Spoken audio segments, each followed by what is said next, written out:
Right. Hi, today we're going to be looking at my YBR 125. Had this for 2 years and passed my full license now, so looking to upgrade. So looking to get rid of this. So just going to take a quick tour around the bike quickly. It's a pretty good, pretty decent bike. Had it for 2 years. Beautiful. Thank you very much. Thank you.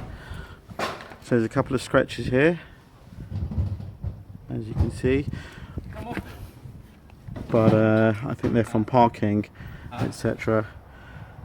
And then we've got tyres.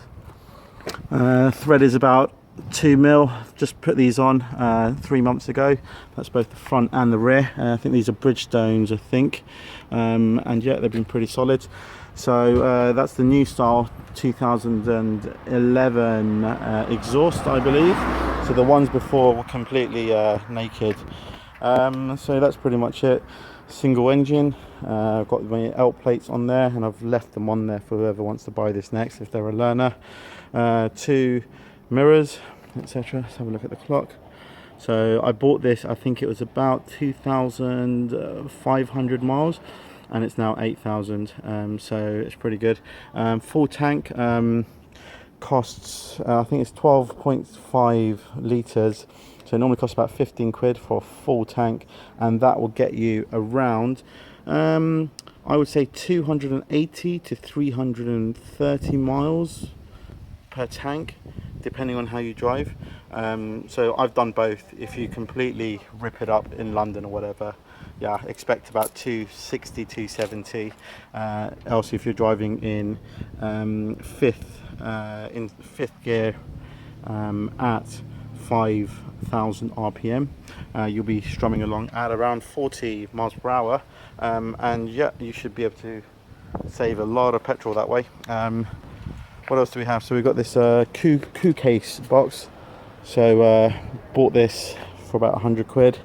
And the good thing is it comes with a fob and obviously a key, and obviously, as you can see, it's been wired in under the seat into the battery. We'll come back to that battery in a second. So just opening that, so that allows us to open this, and then inside there's a full face helmet that fits in. I've got my gloves, etc. inside there, etc. And always need a magic sponge, always. So anyway, that's pretty much it. The good thing is not only can you use that, as you can see, it's automatically closed itself. It's got a timer of, I think, 30 seconds or so.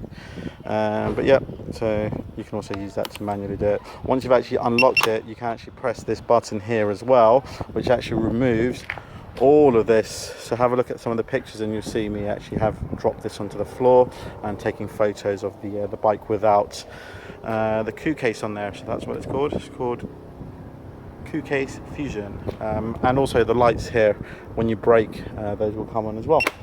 So that's pretty much it. Have a look at the chain as well. So I've just cleaned that today, as you can see the puddles there. A bit of lubricant and chain cleaner.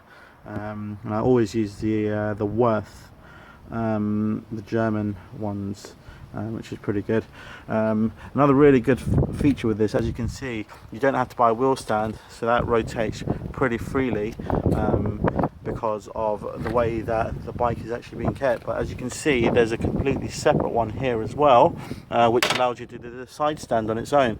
So you can have both, and that saves you having to buy an actual wheel stand to clean your chain every month or every 2 weeks or every week, depending on how much you drive it. This fell off, so I bought a brand new one, an original one, literally last week. Gear pedals, etc. That's pretty much it. So that's what it is. I said it's been a good bike. I spend about, I would say, I don't know, £5 a month on petrol on this thing. It's just crazy. I'm on Fuelly, and if you look at my link below for my Fuelly link, you'll see how much I've been spending and what my MPG is. But I would say it's around 100 miles per gallon on average, and that's me pretty much driving like an absolute speed demon at some points, but then sometimes like a granddad as well. So there's mixed in there, so have a look. That's pretty much it. If you're interested, come over and have a test drive, and then we'll go from there. All right, cool. Thank you very much. Bye now. So video number 2, just thought I'd do a quick demo of a couple of things. Just start the engine up just to show how it starts up, and also remove this. So again, with this, I'm just going to press that allows me to both open this up, and before the timer runs out I can close that, and I'll press that button there with one hand, and as you can see, that's now come off. So hopefully with one hand I should be able to just completely go and put that there safely. So there we go. So you can actually go and store that away somewhere if you don't need it, and then you've got your bike here. So that's that. Leave that there. Second thing is reach into my pocket, grab the keys, and again there is another red key which is the same as that key there, in case you don't want to use the fob. And I've got spare batteries. I think I bought 10 of them on eBay, and I've only needed to use one, so I think I've got 9 spare. So hopefully that's that. So as you can see, steering lock was just on, it's just started up, and that's pretty much it. So starter motor is just there, and you don't need to press the clutch or anything, so we just leave that alone, and here we go.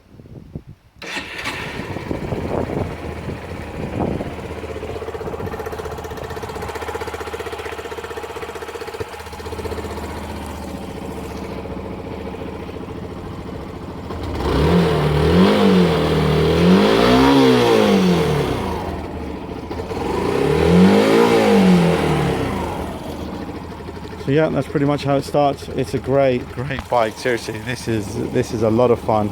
If you've just done your CBT, seriously, this is the best upright manual bike you can have.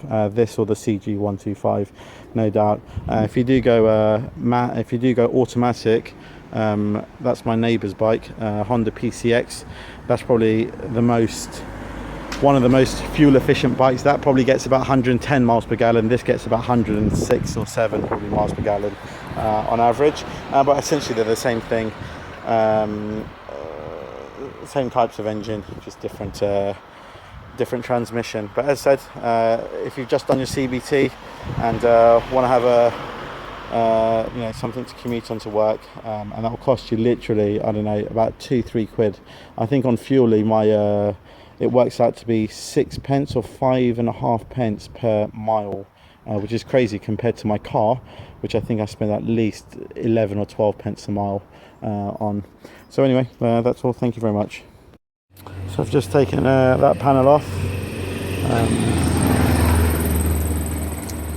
just with the key, and what that allows you to do is access the battery. So as you can see, I've actually put in probably the best battery you can get, 6-volt battery you can get for these bikes. It's got huge cranking amps, and I think it's like gel or something, I don't know. Anyway, that cost me about 60 quid. Put it in about 3 months, 4 or 5 months ago basically, when I serviced it. So yeah, you'll be getting that as well, and that in the winter you'll be laughing. First time starts all the time. Yeah, pretty much just wanted to show you that as well.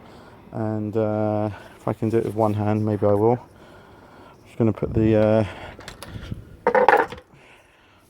going to knock it down so that the side stand comes on, but maybe not with 2 hands. Just leave that there for a second.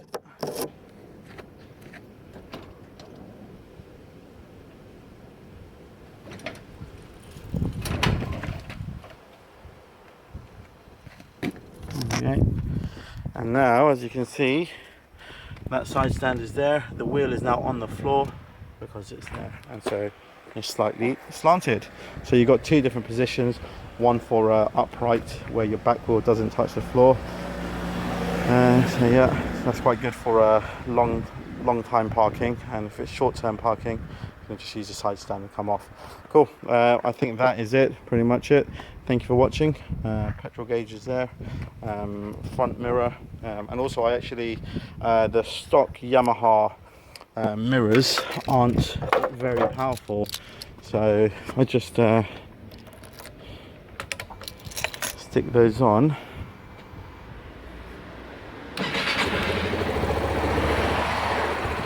So these are, I can't remember what they are. I think they're, can't remember to be honest with you, but if you look, there are two separate lights. There's one there, and then there's the main one there. So I've changed them both to whatever the forum said that they recommended. I can't remember, but there's some, and they work so much better. The other ones are completely useless. You might as well have them turned off. Not that you can, they're automatically stay on all the time, daytime or nighttime. So yeah, that's pretty much it. Give it a couple of cranks before I go.